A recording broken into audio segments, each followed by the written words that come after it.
Bismillahirrahmanirrahim. Bir soru var. Cennetke barınganna adamlar cennette yuhulay mı deyip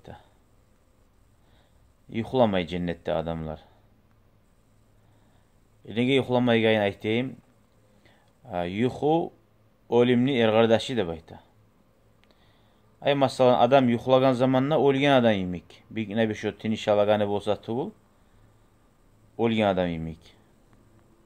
Dağı adam yuhulagan zamanna ruhu urge çıgada bayta. Alamga. Ordiye alamga çıgada bayta.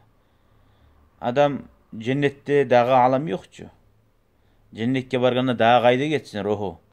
Yerine gelgen o. O sali cennette yuhlamay.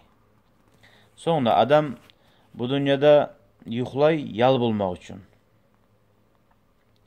Dağı kavşalganı taydırmak için.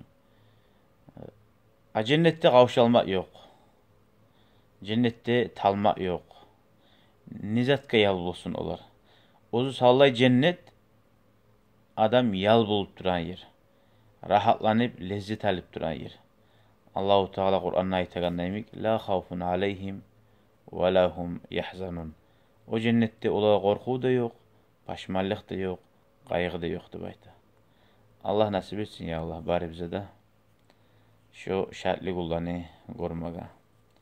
Velhamdülillah ve selamu aleyküm ve rahmetullah.